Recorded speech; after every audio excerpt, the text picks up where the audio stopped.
કપૂરા police station વિસ્તારમાં આણંદના રહેવાસી એક જે રિયલ એસ્ટેટ એજન્ટ છે તેમને ફેસબુકથી એક છોકરીનો કોન્ટેક્ટ કરવામાં આવ્યો હતો અને તેને પ્રોપર્ટી બતાવવા માટે તેઓ આ વિસ્તારમાં આવેલ હતા.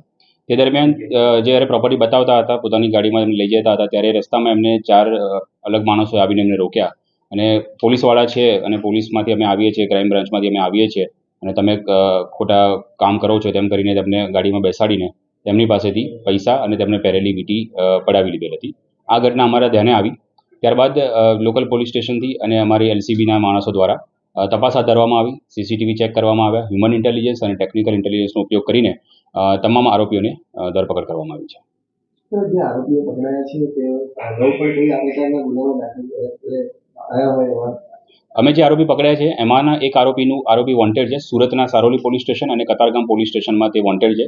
અને તે ઉપરાંત બીજો એક આરોપી પકડ્યો છે જે આપણા અહીંયાના ગુનામાં નથી, જેને અમે 41 મનાઈ કરીને સુરત આપ્યો છે. તે પણ સુરતના 2 ગુનામાં વોન્ટેડ છે. 2 આરોપી અમે એવા પકડ્યા છે જે સુરતમાં સેમ હની ટ્રેપ જેવા ગુનામાં વોન્ટેડ હતા. આ લોકોની એમો એ રીતની હોય છે કે જેમ કે આ વ્યક્તિ જે છે આપણા ફરિયાદી રિયલ એસ્ટેટ એજન્ટ હતા, એટલે તમે જે ધંધો કરતા હોય ધંધાના રીઝનથી તમને મળવા માટે બોલાવે છે અને જ્યારે કોઈ છોકરી તમને મળવા માટે આવે છે ત્યારે બીજા લોકો એવી રીતે તમને ટ્રેપ કરવાનો ટ્રાય કરે છે કે આ છોકરી વિરુદ્ધ કે તમારા વિરુદ્ધ બહુ બધા ગુના છે, તમને પોલીસ સ્ટેશન લઈ જઈએ છીએ એમ કરીને પોલીસનો હાવ ઊભો કરવામાં આવે છે. બધાને ધ્યાને હશે કે અત્યારે ડિજિટલ અરેસ્ટના પણ ગુના સાયબરમાં વધી રહ્યા છે. તો એ ડિજિટલ અરેસ્ટમાં જે રીતે પબ્લિકને ડરાવીને એમની પાસેથી પૈસા પડાવવામાં આવે છે, તે જ રીતે આ ફિઝિકલી પ્રેઝન્સ રહીને તમને પોલીસનો ડર ઊભો કરવામાં આવે છે અને એ રીતે તમારી પાસેથી 50,000, 1 લાખ, 1.5 લાખ જેટલા મળી શકે એટલા પૈસા તમારી પાસેથી પબ્લિક પાસેથી પડાવી લેવામાં આવે છે. આ રીતની એ લોકોની એમો હોય છે. તો આ ધ્યાન રાખીને હું તમામ નગરજનોને એક જ સૂચના કહેવા માંગુ છું કે પોલીસનો કોઈ પણ એવા ડરવાની જરૂર છે નહીં. પોલીસ તમારી મદદ માટે છે. તો આવું કંઈ પણ થાય છે તો તમારે તરત પોલીસનો કોન્ટેક્ટ કરવો છે. ઘણીવાર એવું બનતું હોય છે કે આ ઘટના બને તો 50,000, લાખ રૂપિયાની મામૂલી અમાઉન્ટ છે પતી ગઈ એટલે એવું કરીને કોઈ પોલીસ સ્ટેશન આવતા નથી.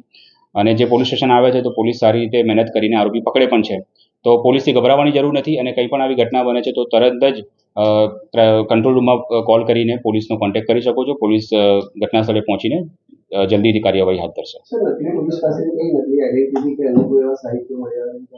ના, એમને કોઈ આઈડેન્ટિટી નથી, પણ જઈને જસ્ટ ખાલી અમે ગાંધીનગર ક્રાઇમ બ્રાન્ચથી આવ્યા છીએ અને તમારી વિરુદ્ધ ગુના છે ને એવું કરીને એને ગભરાવી દેવામાં આવે છે.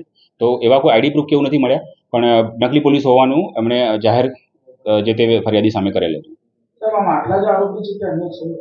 ના, 5 આરોપી હતા અને તમામ 5 આરોપીની ધરપકડ કરેલી છે.